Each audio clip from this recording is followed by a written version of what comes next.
Hello friend, welcome to RM study. मैं KD आपको स्वागत करता हूं आपके अपने चैनल आरएम स्टडी पे।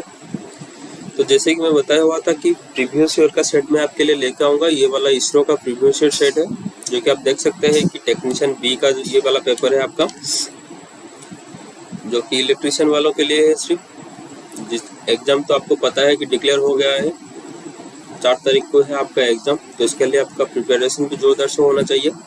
तो इसी तरह से जो जितना भी इसरो सेट है मेरा पास प्रीवियस ईयर का, मैं सारे आपको डिस्कस करवा लूँगा, क्योंकि एग्जाम को पैटर्न आपको समझना जरूरी है। एग्जाम के पैटर्न से हिसाब से आप अगर आप पढ़ के जाएंगे तो ज़्यादा क्वेश्चन जो है अटेंड करके आ पाएंगे। और मेरे हिसाब से आप जितना ज़्यादा क्वेश्चन अटेंड करेंगे इसरो के लिए उतना सही होगा, क्योंकि उसका कट ऑफ जो जाता है ना बहुत नज़दीक जाता है, मतलब फुल मार्क के आसपास उसका कट ऑफ जाता है। तो जितना एक्यूरेसी आप मेंटेन करेंगे उतना ही आपके लिए बहुत अच्छा होगा इस एग्जाम के लिए। तो चलते हैं आज के सेट जो है शुरू करते हैं। इसका पहले मैं आपको बता देता हूँ कि टेलीग्राम पे आपका जो है कंटिन्यू है एग्जाम। आप उधर जाके एग्जाम अटेंड कर सकते हैं सुबह 11:30 बजे और शाम को 7 बजे आपका एग्जाम कंप्लीट हो रहा है। आप उस टाइम अटेंड कर सकते हैं, जो कि आपके लिए भी बहुत हेल्पफुल होगा। टेलीग्राम चैनल का जो लिंक डिस्क्रिप्शन पे डाला हुआ है, आप उधर से जाकर टेलीग्राम चैनल पे ज्वाइन हो सकते हैं। ठीक है, तो चलते हैं आज का क्लास जो है पहला क्वेश्चन से शुरू करते हैं। तो ये रहा आपका पहला सवाल। The capacity of a capacitor is used in the power factor correction is express in the term of. ठीक है, ये सवाल तो बहुत आसान सवाल है और आपको भी पता होगा कि इसका जो कैपेसिटी को जो एक्सप्रेस किया जाता है वो है केवीएआर पर एक्सप्रेस किया जाता है, क्योंकि केवीएआर की भी आपको पता होगा किलो वोल्ट एम्पियर रिएक्टिव, इसका पता हो सकता है, जो कि आपका पावर ट्रायंगल पे है। देखिए ये वाला पावर ट्रायंगल है आपका, जो आपका परपेंडिकुलर में होगा वो है आपका केवीएआर। ठीक है, ये आपका ट्रू पावर हो जाएगा आपका। आप इसको वाट कर सकते हो, अगर यूनिट की बात करें तो इसका यूनिट ट्रू पावर का यूनिट इधर वाट आ जाएगा। तो एफरेंट पावर का आपका आएगा VA या KVA भी बोल सकते हैं। ठीक है, तो इस तरह से जो पावर ट्रायंगल बेस्ड है, तो capacity of the capacitor used in the power factor correction is express in the term of KVAR। ठीक है, the change in a 4 microfarad capacitor charge to 100 volt will be. ठीक है, क्या बोला गया है इधर, आपका कैपेसिटर का जो वैल्यू गिवन दिया गया है, वोल्टेज भी दिया गया है, कितना चार्ज और स्टोरेज करेगा, इसको आपको बोला गया कि कितना चार्ज आप ये स्टोर करेगा। ठीक है, तो चार्ज कितना स्टोर करेगा ये भी आप आसानी से निकाल सकते हैं, क्योंकि एक आपको फॉर्मूला पता होगा, अगले क्लास में बता के रखा हूँ, जो है आपका Q = CV। ठीक है, Q = CV जो है ये आपका आंसर है। तो कैपेसिटर का वैल्यू कितना दिया गया है आपका 4 माइक्रोफैराड दिया गया है कैपेसिटर, और आपका जो वोल्टेज कितना दिया है 100 वोल्ट। आप अगर इसको मल्टीप्लाई कर लेंगे तो कितना आएगा 400 माइक्रो कूलम, क्योंकि चार्ज का जो यूनिट होता है कूलम होता है। ठीक है, तो ऑप्शन डी जो है इधर आपका सही आंसर है। ज़्यादा डिफिकल्ट प्रॉब्लम नहीं डालेगा, सिर्फ इस तरह सा प्रॉब्लम डालेगा आपको, जो कि फॉर्मूला आपको याद है। अगर आपको पूछता कि energy storage in the capacitor, अगर आपको पूछता energy storage in the capacitor, ठीक है, अगर एनर्जी स्टोरेज का बात करता तो हाफ CV², ये कैपेसिटर की है हाफ CV²। अगर आपका इंडक्टर का पूछता energy storage in the inductor, वो आगा हाफ × Li²। ठीक है, ये आपका आ जाएगा इंडक्टर का, ये हो गया आपका कैपेसिटर का। ठीक है, चलते हैं आगे। तो ये भी मैं बताता हूँ कि ये टेक्स्ट बुक से कलेक्शन क्या हुआ सेट है, चाहे जहाँ से भी कलेक्शन हो, आपका एग्जाम की तैयारी अच्छे से होना चाहिए। ठीक है, ये वाला सवाल आपका हम डिस्कशन करेंगे। The resistance of a wire is doubled if we double it. ये तो आसान सवाल है। देखिए R = ρ L/A, तो फॉर्मूला आपको पता होगा। ये जो रो है वो आपका स्पेसिफिक रेजिस्टेंस के लिए है, ये वाला है आपका लेंथ, ये वाला है आपका क्रॉस सेक्शनल एरिया। ठीक है, बोला क्या क्या है, रेजिस्टेंस आपका वायर का डबल हो रहा है, मतलब आर आपका डबल हो रहा है, तो इनमें से कौन जो डबल होने पे आपका रेजिस्टेंस डबल होगा। तो इधर आप देख सकते हैं कि रेजिस्टेंस जो है वो directly proportional to the length है और inversely proportional to the cross sectional area है। तो जाहिर सी बात ये है, अगर मैं लेंथ में डबल करता हूँ, अगर मैं लेंथ पे डबल करता हूँ तो रेजिस्टेंस आपका डबल होगा, सिंपल सी बात है ये। ठीक है, तो ऑप्शन सी जो है इधर आपका सही आंसर आएगा। अगर पूछा जाता कि आपका रेजिस्टेंस रिड्यूस करता है, ठीक है, तो रेजिस्टेंस रिड्यूस कैसे करेगा, अगर आप क्रॉस सेक्शनल एरिया को इंक्रीज करेंगे, अगर आप क्रॉस सेक्शनल एरिया को इंक्रीज करेंगे तो रेजिस्टेंस का वैल्यू रिड्यूस करेगा। ठीक है, कोई उतना डिफिकल्ट नहीं है, सिर्फ आपको रिलेशन जो है सही तरह सा समझ में आना चाहिए। तो ये जो फॉर्मूला है देखिए, कुछ नॉन टेक्निकल पे भी मिला के डाला हुआ है, तो ये भी आप आसानी से कर सकते हैं, क्योंकि क्यूब का सरफेस एरिया का पूछा गया है। तो क्यूब किस तरह सा होता है आपको बता देता हूँ, ये है आपका क्यूब। ठीक है, इसका 6 साइड है, तो क्यूब का जो है सरफेस एरिया का फॉर्मूला है आपका 6a²। ठीक है, क्योंकि 6 साइड है, एक साइड का स्क्वायर का तो पता है, अगर स्क्वायर का एक एरिया निकलना पड़ता है तो किस तरह से निकलते हैं, इस a²। ठीक है, उसका लेंथ का जो स्क्वायर, तो 6 साइड है मतलब 6a² होगा उसका टोटल सरफेस एरिया। ठीक है, तो ऑप्शन ए जो है इधर आपका सही आंसर है। तो चलते हैं, अब दिया गया है आपका time constant in RL series circuit. RL series circuit का ये वाला देखिए, मैं ओपीटीसीएल के लिए जब पढ़ रहा था आपको ये सब क्वेश्चन डिस्कशन किया हुआ था, क्योंकि मैं पता है कौन सा क्वेश्चन जो आपके लिए इम्पोर्टेंट हो सकता है और बार बार एग्जाम पे डालता है। ठीक है, तो ये भी डिस्कशन किया हुआ है, जो भी नहीं देखे हैं वो ओपीटीसीएल की भी देख सकते हैं, क्योंकि टेक्निकल का जो सवाल वो चाहे ओपीटीसीएल हो या इसरो हो, सबके लिए सही है। ठीक है, तो अभी बात करते हैं आरएल सर्किट का टाइम कांस्टेंट क्या है। तो टाइम कांस्टेंट आपका आरएल सर्किट का होगा L/R। टाइम कांस्टेंट आपका आरएल सर्किट का होगा L/R, जो कि ऑप्शन बी आपका सही आंसर जो है। अगर आपको आरसी सर्किट का पूछता, अगर आपको आरसी सर्किट का टाइम कांस्टेंट पूछा होता तो क्या होता, ये भी आपको पता होना चाहिए। तो आरसी सर्किट का वही आरसी ही है उसका टाइम कांस्टेंट, आरएल सर्किट का है आपका L/R, आरसी सर्किट का है आरसी। ठीक है, कोई दिक्कत नहीं होना चाहिए आपको। चलते हैं आगे। तो ये वाला सवाल देखिए, power factor of A purely resistive circuit. Power factor of A purely resistive circuit जो है आपका हर वक्त यूनिटी ही रहता है। Power factor of A purely resistive circuit आपका हर वक्त यूनिटी ही रहता है। अगर पूछा होता कि कैपेसिटिव सर्किट का पावर फैक्टर क्या है, कैपेसिटिव सर्किट का ये है आपका लीडिंग, ये जो देख रहे हैं ये है आपका कैपेसिटिव का, और ये जो देख रहे हैं आपका इंडक्टिव का। ठीक है, तो दोनों पता। तो अगर आपको पूछा होता, तीनों सवाल इधर आ सकता है, एक आपका प्योर रेजिस्टिव, दूसरा भी क्या आ सकता है कि आपका प्योर कैपेसिटिव, और एक आ सकता है प्योर इंडक्टिव। ठीक है, तो प्योर कैपेसिटिव सर्किट का अगर पावर फैक्टर की बात करेगा तो होगा आपका 0। ठीक है, प्योर कैपेसिटिव सर्किट में अगर वो पावर फैक्टर की बात करेगा वो होगा 0। अगर प्योर इंडक्टिव सर्किट में पावर फैक्टर की बात करेगा वो होगा 0।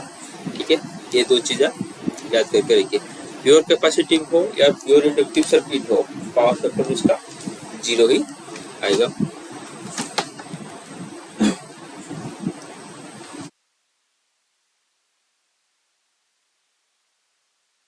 तो बहुत सारों को ये वाला थोड़ा अजब लग रहा होगा, क्योंकि प्योर कैपेसिटिव सर्किट में आपका 0 कैसे आएगा। देखिए, कोई भी दिक्कत नहीं है उसको फाइंड आउट करने के लिए। अगर आप सिंपली पावर फैक्टर का फॉर्मूला याद होगा, पावर फैक्टर का क्या है, cos pi. cos phi is equal to R by Z, ये तो पता है आपको। अगर मैं प्योर कैपेसिटिव सर्किट बोल रहा हूँ मतलब उसका जो रेजिस्टेंस वैल्यू उसका 0 होगा, जो भी रहेगा उसका इम्पीडेंस रहेगा, ठीक है। तो 0 डिवाइड बाई समथिंग का वैल्यू क्या है, 0, ठीक है। तो इसलिए प्योर कैपेसिटिव सर्किट का पावर फैक्टर 0। इस तरह से प्योर इंडक्टिव सर्किट का भी सेम है। प्योर इंडक्टिव की बात कर रहा है मतलब R बाई जेड का, उसमें R का वैल्यू 0 आएगा, तो जेड उसका पावर फैक्टर भी 0 आएगा। कोई ज़्यादा डिफिकल्ट नहीं है आपको फाइंड आउट करने के लिए, ठीक है। तो चलते हैं आगे। इस तरह से अगर आप आसानी से कर सकते हैं तो आप सिंपल से बहुत सारे सवाल का आंसर भी निकल सकते हैं। तो देखिए ये वाला सवाल दिया गया है, a heater is rated 230 volt and 1000 watt AC, the value is 230 volt refer to. एक हीटर दिया गया है जो कि आपका 230 वोल्ट और 1000 वाट का, ठीक है। उसमें जो 230 वोल्ट है वो किसको रेफर करता है, ठीक है। ये तो आप बहुत सबको आता है, बहुत कम लोग हैं जिनको ये आता नहीं होगा क्योंकि वो जो कॉम्पिटिटिव लाइन पे नए हैं। तो मेरे हिसाब से 2019 का ये फॉर्म है, तो सारे जो है एक्सपीरियंस वाले होंगे। तो इसका आंसर आप कमेंट सेक्शन पे देख सकते हैं क्योंकि बहुत आसान सवाल है और आसान से आप देख सकते हैं, मेरा कॉन्फिडेंस है आपको। आज द ये वाला दूसरा जो 8 नंबर का सवाल है, आज the frequency increase the capacitive reactance of the circuit. दिया गया अगर आपका फ्रीक्वेंसी इंक्रीज हो रहा है तो कैपेसिटिव रिएक्टेंस सर्किट में क्या होगा। तो कैपेसिटिव रिएक्टेंस का फॉर्मूला भी आपको याद होना चाहिए। कैपेसिटिव रिएक्टेंस का फॉर्मूला क्या है, XC, ठीक है। तो XC का फाइंड आउट करने के लिए क्या फॉर्मूला है, 1/2 पाई F, ठीक है। XC is equal to 1/2 pi FC, ये है उसका फॉर्मूला। अगर उसमें बोला गया है कि फ्रीक्वेंसी इंक्रीज हो रहा है मतलब ये वाला आपका डिनोमिनेटर सेक्शन है, मतलब आपका जो XC है वो inversely proportional to the frequency है, ठीक है।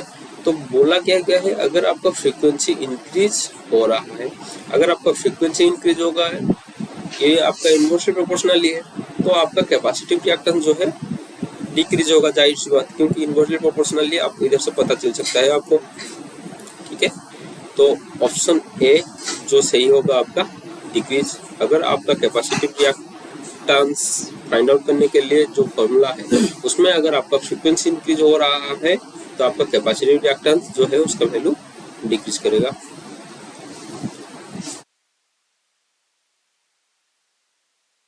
तो ये वाला आप सवाल देख सकते हैं, ये सिर्फ आपका जो कन्वर्शन के लिए आपको बोला गया है कि किस तरह से आप कन्वर्शन करेंगे, ठीक है। 0.01 milli ampere, 0.01 milli ampere is same as, ठीक है। 0.01 मिली एम्पियर को इस शब्द में किसके साथ सेम, देखिए इस तरह का सवाल आप बहुत जल्दी कर सकते हैं, पर ये तो जाहिर सी बात है कि सबसे आसान सवाल सबसे गलत ज़्यादा भी होता है। तो मेरे हिसाब से आप चारों ऑप्शन के ऊपर ध्यान दीजिए, उसके बाद जो है आपका आंसर दीजिए। तो देखिए पहले ऑप्शन चलते हैं, इसको अगर हम कन्वर्शन करेंगे 10 माइक्रो एम्पियर दिया गया है, मतलब हम इसको लिख सकते हैं 10 इज multiplied by 10 to the power -6, ठीक है। अगर मैं इसको कन्वर्शन करूँगा, ठीक है, अगर मैं इसको कन्वर्शन करूँगा तो कुछ इस तरह से आपको उसका वैल्यू आएगा, ठीक है। अगर मैं 10 माइक्रो एम्पियर को एम्पियर में कन्वर्शन करूंगा ये होगा आपका वैल्यू, जो कि इक्विवेलेंट नहीं है इसके साथ, तो ऑप्शन ए जो है गलत है। इस तरह से अगर आप इसको कन्वर्शन करेंगे तो कोई उतना भी ज़्यादा डिफरेंस नहीं आएगा कि 0.001 एम्पियर आएगा, ठीक है। तो इसको अगर मैं कन्वर्शन करूंगा कुछ इस तरह से आएगा 0.001, देखिए इधर 40 दिया गया है, इसको भी आप अगर कन्वर्सन करेंगे ऐसा लिख लेंगे multiplied by 10 to the power -6, इधर देखिए चारों 0 है तो 6 से अगर मैं मुझको माइनस कर लूँगा तो कितना आएगा 2 रहेगा। तो डेसिमल इस तरफ अगर मैं 2 डेसिमल ले आता हूँ तो आपका कितना वैल्यू आएगा 0.01, ठीक है, जो कि आपका सही आंसर है। ठीक है, आपको इसको कन्वर्सन आपको पता होना चाहिए कि ये अगर इस तरह सा है, इसको अगर 10 टू द पावर में -6 करूंगा तो उसका मतलब क्या है कि डेसिमल का जो प्लेस है वो 6 प्लेस लेफ्ट की ओर आएगा। तो 6 प्लेस काउंट कर लीजिए, ये 1 प्लस 2 3 4 5 और 6, ठीक है। तो आ गया ना आपका 0.01, ये है, इसलिए जो सही आंसर है। तो ज़्यादा हड़बड़ी में इसको गलत करके मत आ जाना, ठीक है। तो देखिए ये भी एक नॉन टेक्निकल डाला गया है आपका, sum of the interior include angle in the rectangular hexagon, ठीक है। रेक्टेंगुलर हेक्सागन का इंटीरियर एंगल के बारे में आपको पूछा गया है, इसको भी आप बहुत आसानी से फाइंड आउट कर सकते हैं। तो इसका जो आंसर होगा आपका वो है 720, ठीक है। तो कैसे भी आपको बता देता हूँ कि सिंपल सी एक फॉर्मूला है n-2, ठीक है, मल्टीप्लाइड बाई 180। आपका रेगुलर हेक्सागन दिया गया है, तो हेक्सागन मतलब उसका जो भुजा कितना होगा, आपका 6 भुजा होगा। तो 6 - 2 मल्टीप्लाइड बाई 180, तो ये होगा आपका 4 मल्टीप्लाइड बाई 180, तो आपका आएगा 720, ठीक है।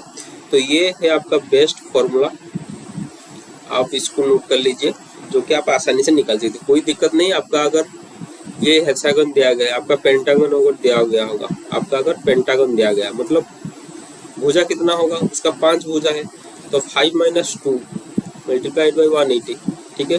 तो 3 मल्टीप्लाइड बाई 180 कर लेंगे, तो कितना आ जाएगा 540, ठीक है। जो भी देंगे आसानी से निकल सकता है। अगर आप नोट के लिए लिख सकते हैं तो आप भी लिख सकते हैं कि आपका ट्राइंगल, ठीक है, ट्राइंगल का आपका आएगा 180, और आपका जो क्वाड्रेटल जिसको हम स्क्वायर बोलते हैं, स्क्वायर का आपका आ जाएगा 360। ये तो पता होगा, ट्राइंगल और स्क्वायर के बारे में सबको पता होगा। उसके पेंटागन के भी मैं आपको निकाल लिया, पेंटागन का होगा 540, हेक्सागन का होगा 720, ठीक है। और हेप्टागन का होगा,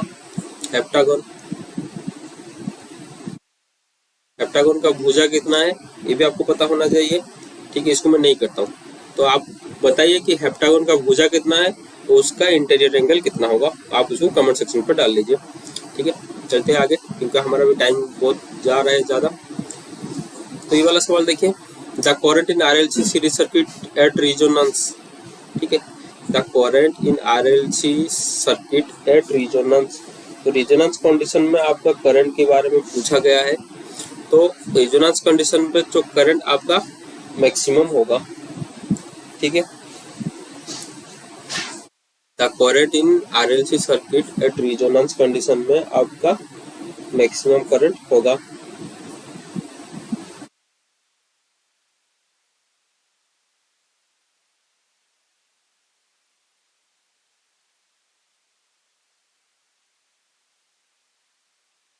तो मैक्सिमम किस तरह सा होगा, ये जो भी डाउट आ रहा है कि RLC सर्किट में मैक्सिमम रेजोनेंस करंट मैक्सिमम कैसे होगा, तो देखिए सिंपली अगर हम करंट का फॉर्मूला क्या है, I = V/Z करते हैं ना। अगर मैं रेजोनेंस की बात करूं, रेजोनेंस का कंडीशन क्या है, R = Z या Z = R जो बोल सकते हैं। तो इधर क्या हो जाएगा, रेजोनेंस कंडीशन में करंट निकलने के लिए फॉर्मूला हो जाएगा V/R, ठीक है। तो रेजोनेंस कंडीशन में जो R हो जाएगा, उसका मतलब उधर आपका इम्पीडेंस इक्विवेलेंट किसके साथ है, R के साथ, जो कि मिनिमम रहता है, और उसमें आपका इम्पीडेंस का वैल्यू उसमें मिनिमम रहता है, इसलिए उसका करंट जो है मैक्सिमम है, ठीक है। तो देखिए चलते हैं आगे, अगला सवाल देखते हैं। इस सवाल देखिए, इस सवाल का आंसर क्या होगा, which of the following DC motor is suitable for high starting torque, ठीक है। तो हाई स्टार्टिंग टॉर्क के बारे में पूछा गया। देखिए हाई स्टार्टिंग टॉर्क हर वक्त आप ये दिमाग में बैठा लीजिए, जो आपका सीरीज मोटर है वही सबसे हाई स्टार्टिंग टॉर्क होगा, ठीक है। तो ये जो डीसी मोटर का पूछा गया ना, तो डीसी सीरीज मोटर सबसे ज़्यादा स्टार्टिंग टॉर्क है, उसके बाद अगर आप एसी में बात करेंगे तो यूनिवर्सल आएगा, इसके बारे में पूछता है बहुत ज़्यादा, ठीक है। तो यूनिवर्सल भी आपका सबसे ज़्यादा स्टार्टिंग टारगेट। चलते हैं आगे।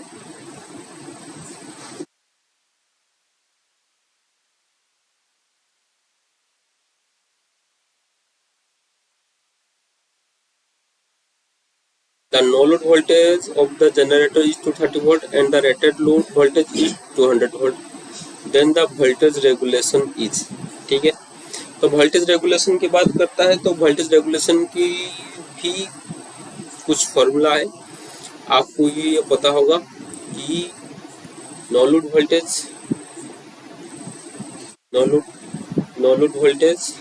ठीक है।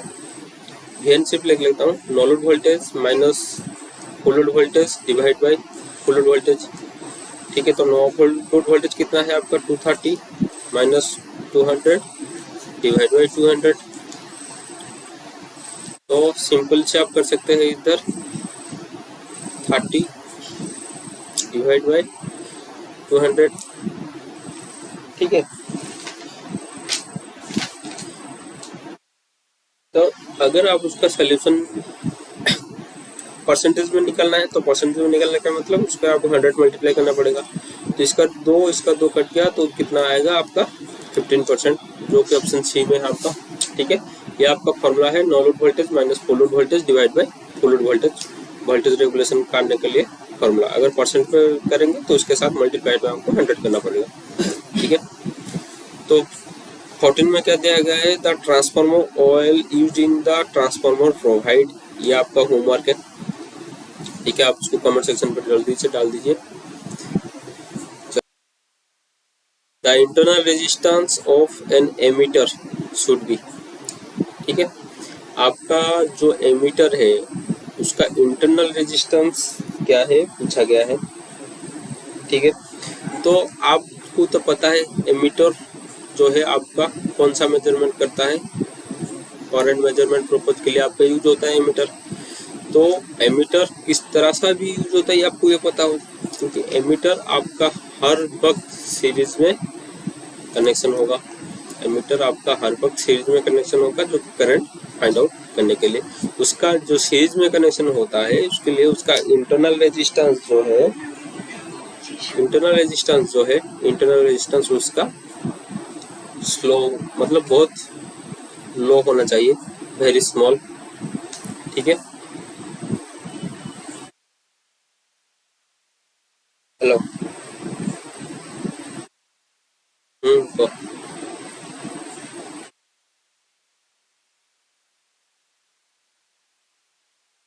जेरोडोल एमआर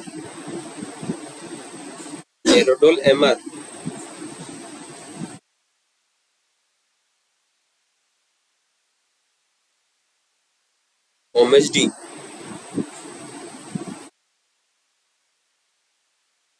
ओजेलडी, कॉम्पोजिशन किस ফটোটা পঠাবো তুমি, ফটো পঠাবো তো করছি।